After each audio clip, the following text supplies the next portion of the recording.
Ladies and gentlemen, thanks for joining me today. It's Friday, so that means we have start sits and updated tiers coming at you.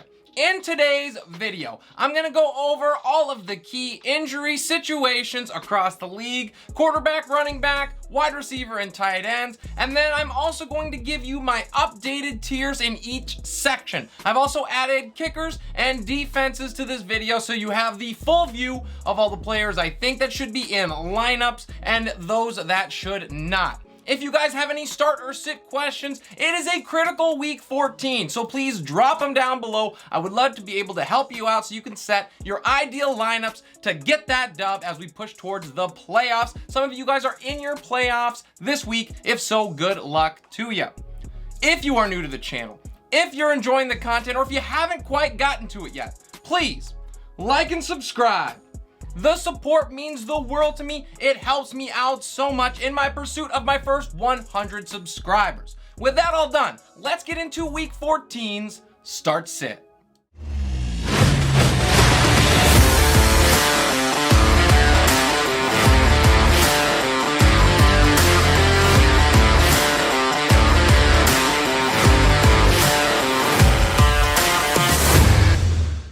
As a friendly reminder, I am doing all of this in half-point PPR. And since there aren't any real quarterback situations that we need to discuss, let's hop right in to my updated tiers. And we're going to start in tier 1, and I'm looking at Kyler Murray, who is at home against the Los Angeles Rams.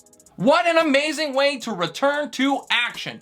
Both these defenses are solid, but I still feel a shootout coming in this NFC West battle for supremacy. I'm taking the Cards to protect home field. To tier 2 we go, and it's Patrick Mahomes II versus Las Vegas. Mahomes is just about to heat up, and the Raiders will help him get there, as they are fading quickly after an awesome start. The Chiefs are going to make it 6 straight wins here. As we move to tier number 3, I'm honing in on Taysom Hill, who travels to New York to take on the Jets. Hill clearly has a long way to go as a consistent passer in this league, but his rushing prowess against the worst run defense in the league is his dream scenario. New Orleans is going to break their 5-game slide with a big win against New York. Into tier 4, I'm looking at Cam Newton. He gets a home matchup with Atlanta. He's basically auditioning for a job somewhere next year, and I think Cam has a big response game here after tanking versus a red-hot Miami team. Atlanta gives up points in bunches and will show little resistance. In my 5th and final tier, I want to talk about Jimmy Garoppolo, who travels to Cincinnati to take on the Bengals. This is a must-win for both teams, and with backs banged up all over the place for the Niners, there will be more pressure on Jimmy to pick up the slack. How he responds will be massive to San Fran's playoff hopes. Let's now move to the running backs, and there are a slew of them to look at into week 14. We're going to start with Joe Mixon, and while he was unable to practice this week, Coach Zach Taylor anticipates Mixon is going to be able to suit up against the Niners. If available, you have to pick up Samaje Perine as an insurance policy. He would benefit the most should Mixon be out. I am bumping Mixon down a little bit due to this news, but obviously he is still a must start if he is active. Playing in the second slate of games, there is a little risk here if you do end up having to wait. Someone like Jeff Wilson or J. Michael Hasty, if available, could be emergency options. Let's head to Dallas next, where there is a really tough situation going on between Ezekiel Elliott and Tony Pollard. Now, it seems that Pollard tore his plantar fascia in his left foot on that long run last week against the Saints and is likely going to be a game time call. With Dallas playing in the first set of games, you will know your options beforehand, but it does make Pollard a risky flex at best. And he dives in my rankings as a result. This is a slight boost for Zeke, who has admitted that his knee is not 100%. He jumps to the back end of my 3rd tier. Awesome news for owners in New Orleans. Next, I'm going to discuss Alvin Kamara. And with no injury designation in a smash matchup with the Jets, Kamara skyrockets to a must-start RB1 in my 1st tier. He should put up exploding volcano numbers in his return. Another tricky situation that managers are having to figure out is in San Francisco, and it starts with Elijah Mitchell, who is officially out and has therefore been removed from my rankings. Now, Jeff Wilson is reportedly in line to start, but J. Michael Hasty is going to see usage as well, especially as a third down back there.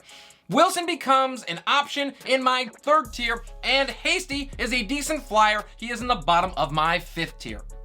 It looks like there is a little more clarity this week in Denver. We're going to talk about Melvin Gordon III and Javonte Williams. It is looking like Gordon is going to be able to suit up for the Broncos, and he enters my rankings at the bottom of my fourth tier. This pushes Javonte Williams down a little bit, but he's still at the bottom of my second tier, and he needs to be locked in lineups. There is a hideous cluster going on in Detroit between DeAndre Swift, Jamal Williams, and now Jermar Jefferson. And with both Swift and Williams out this week, the backfield is a complete question mark and should probably be voided altogether. Now, if you are extremely desperate, you have no other options, Jermar Jefferson is the best dart throw there, but I would not suggest it. I have, however, added him to the end of my rankings. The final two running back deep dives are in Los Angeles. We're first going to go to the Chargers side of things with Austin Ekeler. Austin was limited all week, but signs point to him playing in an awesome matchup against the Giants. With no clarity on who the backup would be, if Ekeler sits, I would lean towards Justin Jackson, but it's merely a dart throw at best. I expect Ekeler to play and excel in a critical week 14. Let's move to the Rams side of things and the situation between Darrell Henderson Jr. and Sony Michel. Now, Henderson was able to log a limited session on Thursday, which is a great sign for his availability on Monday night. The problem here, of course, is that they play on Monday night. Now, I would feel much safer if I had the flex capability to stash one of those Cardinals wide receivers as a worst case scenario, and obviously even more if you're rostering Sony Michel. Keep a close eye on reports on Saturday night all the way to Sunday morning. Just like last week, we should get some more clarity on what exactly to do with this situation. We saw what Sony was capable of when Henderson didn't play, so he needs to be considered. But if Darrell Henderson is active this week, I am playing him. On to my updated tiers we go. We're going to start in tier number 1 with Leonard Fournette, who gets Buffalo at home.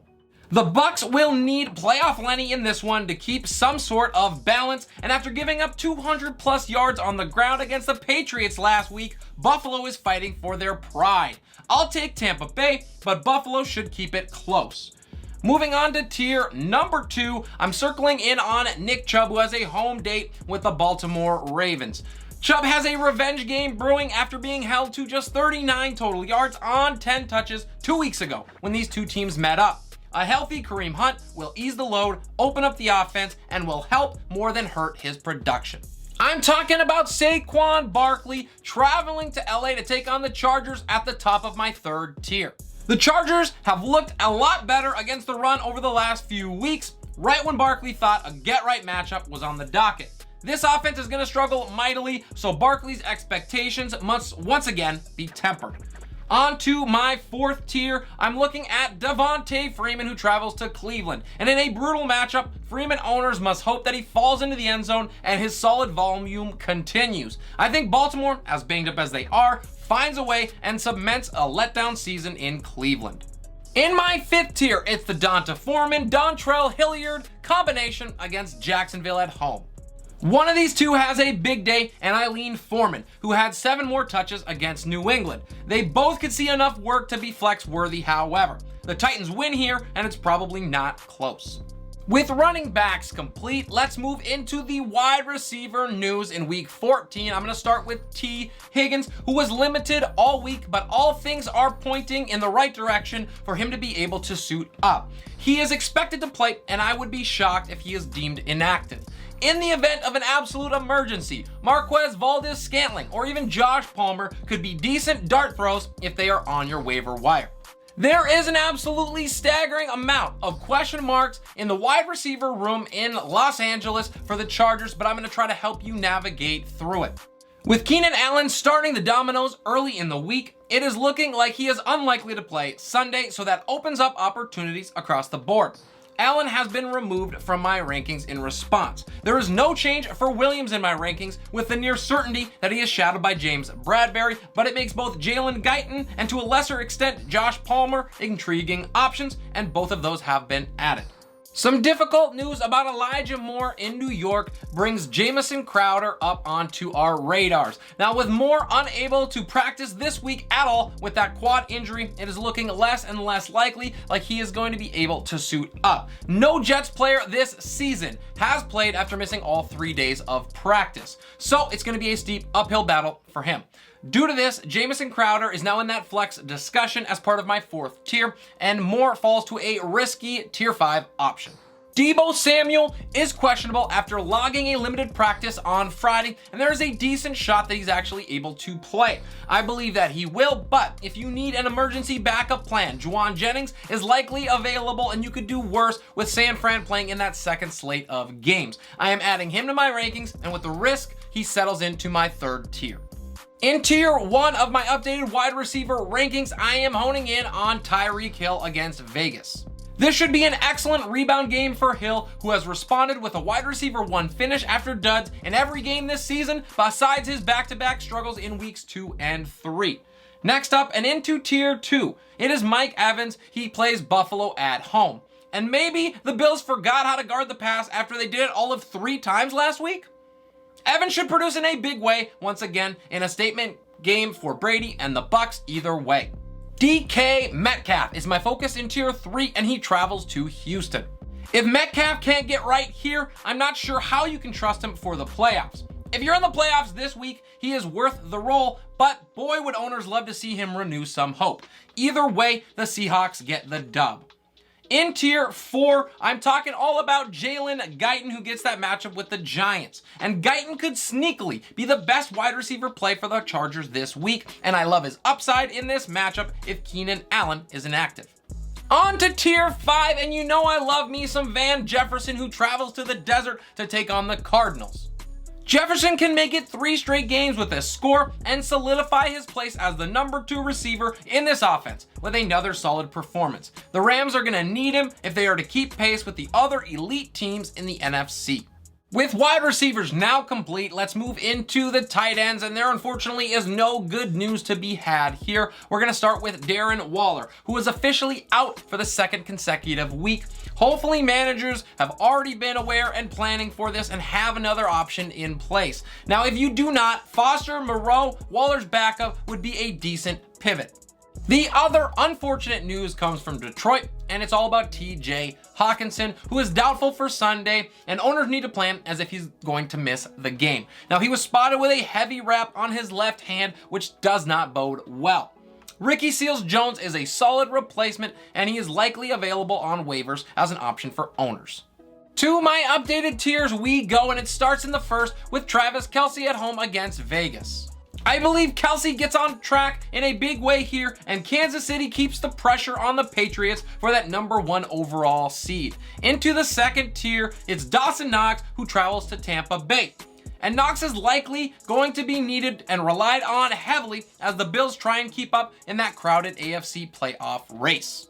In tier number 3, I'm all about my 10th ranked tight end, Ricky Seals-Jones, with a home matchup against the Cowboys. An excellent streaming option for those desperate at the position. Jones saw plenty of looks filling in for Logan Thomas the first time around, and there's no reason to think that changes. To the 4th and the final tier for my tight ends, it's Foster Moreau, who travels to Kansas City, and he is my 2nd favorite streamer. With no Darren Waller, it means Moreau can prove his worth once more. He has 8 targets in his last 2. With tight ends all wrapped up, let's go over a quick overview of both my defenses and my kickers in week 14. It starts in the defensive side of things with the Chargers matchup against the Giants. And the Chargers fall slightly here with the news that it will be Mike Glennon and not Jake Fromm starting, but they still are a top 5 start and the week's best streaming option. For my kickers, I'm all about my number 1 guy, Matt Gay, who travels to Arizona. And there are plenty of points to be had in this game, and Arizona's defense is solid enough to tighten up and give Gay plenty of opportunities.